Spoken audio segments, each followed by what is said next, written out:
결혼할 때 돈이 얼마나 들까 하는 질문은 예비 신랑 신부라면 누구나 해보는 것 같아요. 오늘은 이런 고민을 하고 계신 분들에게 작은 도움이라도 되고자 저의 결혼 비용을 공개하려고 합니다. 일단 비용이 들어가는 항목을 빠르게 말씀드리자면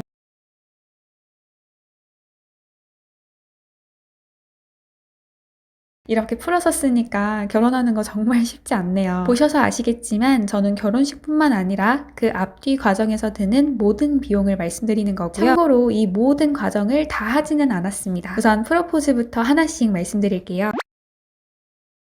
저는 결혼 전에 예랑이한테 프로포즈를 받았어요. 정말 예쁜 팔찌와 꽃다발을 선물해 주더라고요. 마음이 너무너무 고마워서 저도 답례 이벤트를 했는데요. 선물이랑 장식물 다 해서 대략 20만 원 이내로 준비했고요. 20만 원 중 선물 비중이 가장 컸습니다. 요즘 명품백, 명품 시계로 프로포즈하는 경우가 많던데 저희는 그런 욕심이 전혀 없기 때문에 충분히 고맙고 기쁜 시간이었어요. 그리고 그 당시에 이미 신혼집을 구한 상태여서 대관료 없이 집에서 프로포즈를 준비할 수 있었고요. 저녁은 레스토랑에서 먹었는데 대략 10만 원 정도 나왔습니다. 그래서 프로포즈에 소비한 비용은 총 30만 원입니다.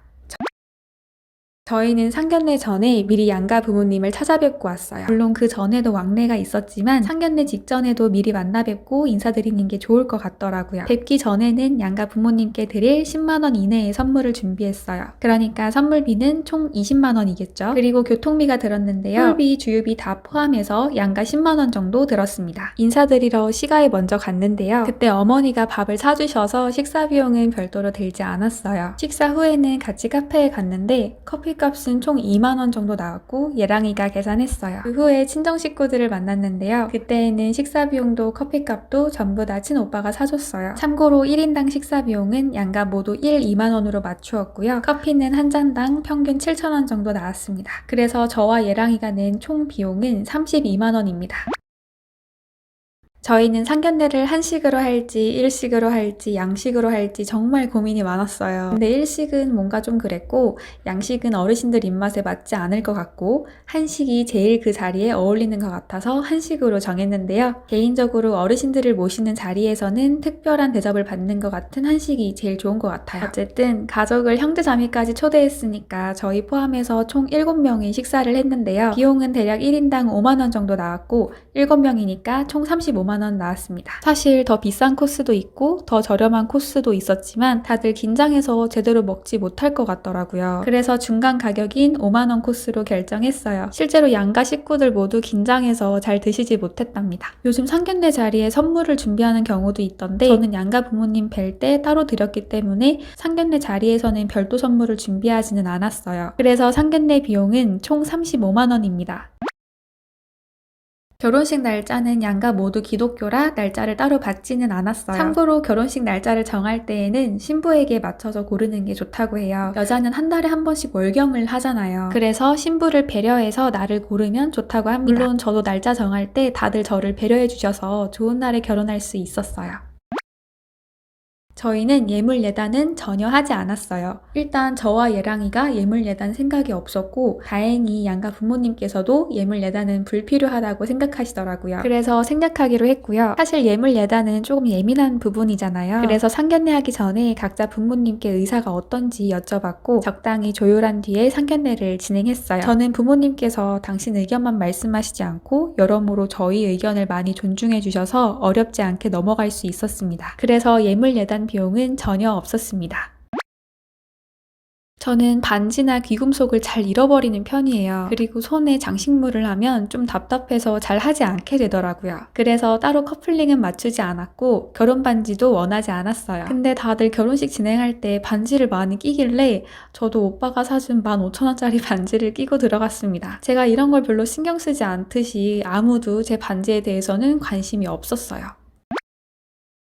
다들 결혼 전에 피부 관리 많이 받으시잖아요. 근데 저는 피부가 워낙 예민해서 갑자기 관리를 받으면 더 뒤집어질 것 같더라고요. 그래서 그냥 홈케어로 관리했고요. 다이어트는 체중 감량을 목적으로 하기보다는 붓기 위주로 관리하려고 했어요. 붓기는 혈액순환 운동을 한다거나 호박즙을 먹는 방식으로 관리했고요. 시술로는 윤곽주사랑 보톡스 정도 맞았는데요. 보톡스는 1회당 25,000원, 윤곽주사는 1회당 3만 원 들어서 총 8만 원 나왔습니다. 그리고 손톱에 매니큐어 바르는 거는 웨딩홀에서 받은 쿠폰으로 무료로 받을 수 있었고요. 머리는 미용실에서 염색이랑 커트하고 영양까지 받는데 총 7만원 나왔습니다. 그래서 호박즙 32,000원, 윤곽 8만원, 염색 7만원으로 관리비용은 총 18만 2천원 들었습니다.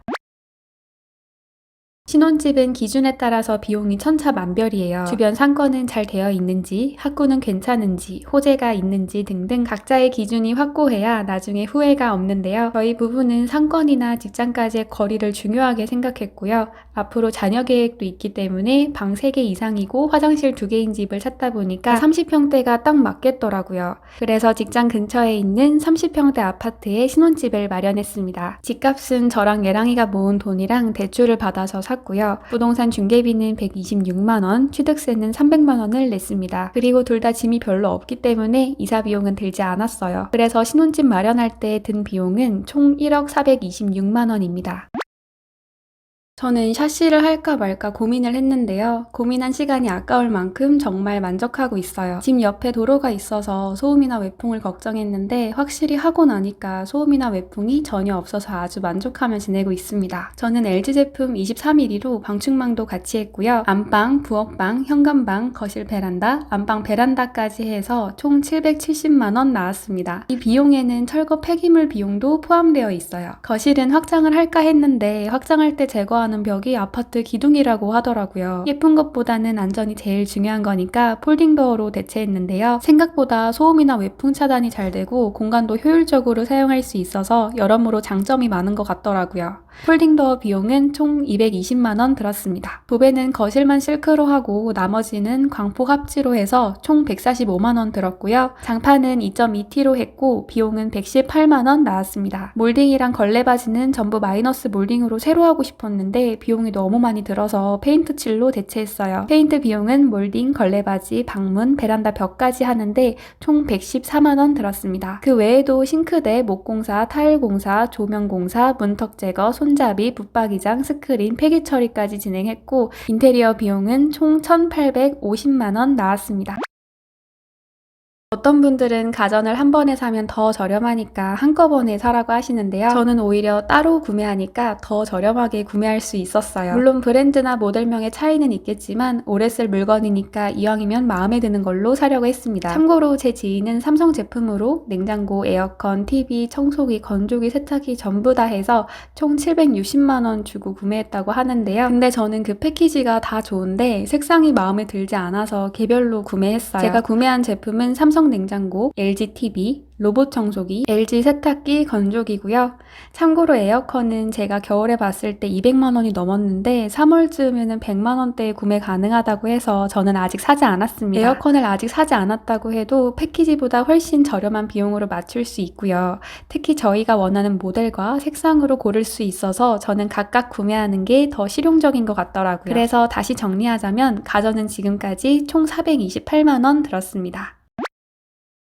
가구는 우선 침대부터 말씀드리면 저희는 침대를 쓰지 않고 토퍼만 쓰기 때문에 프레임이나 매트 비용은 들지 않았어요. 그래서 침실은 토퍼랑 이불, 패드까지 총 36만 9천원 나왔고요. 소파는 이케아에서 55만원짜리 소파를 구매했는데요. 패브릭 제품이라 세탁이 가능하고 스크래치가 잘 나지 않아서 정말 좋아요. 식탁은 온라인샵에서 32만원 주고 구매했고 식탁 의자는 각각 5만원이니까 식탁까지 총 42만원 들었습니다. 책상은 오빠랑 똑같은 제품으로 맞췄고 책상 2개의 가격은 25만원입니다. 의자는 제가 허리가 안 좋아서 직접 앉아보고 구매했는데요. 한 대당 16만 5천원 정도 했고요. 그래서 책상 의자 전부 다 해서 58만원 정도 들었습니다. 옷장은 이미 있어서 사지 않았고요.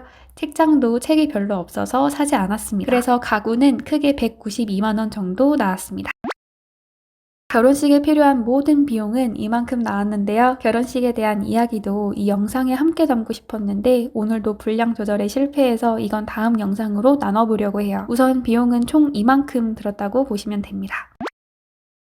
저희는 패백, 이바지, 함, 피로연 등등 결혼식 이외의 행사는 일체 진행하지 않았어요. 양가 모두 합의된 사항이고 사실 합의할 것도 없이 마음이 잘 맞아서 수월하게 넘길 수 있었습니다. 막상 결혼식을 진행해보고 나니까 코로나 때문에 사람들도 별로 오지 않고 2시 예식이 생각보다 늦은 시간이라서 만약 패백을 진행했다면 하객분들께 인사도 못 드렸겠더라고요. 이바지 음식이나 함도 요즘 하지 않는 추세고 피로연은 굳이 할 필요가 없었기 때문에 선택에 후회하지는 않습니다. 사람들마다 결혼에 대한 생각도 다르고 환경이나 재정 상태도 모두 다르기 때문에 제 이야기는 그냥 참고 정도로만 해주시면 좋을 것 같아요. 그리고 저는 결혼식에 큰 돈을 쓰고 싶지 않아서 최대한 절약했다는 점도 고려해 주시면 감사하겠습니다.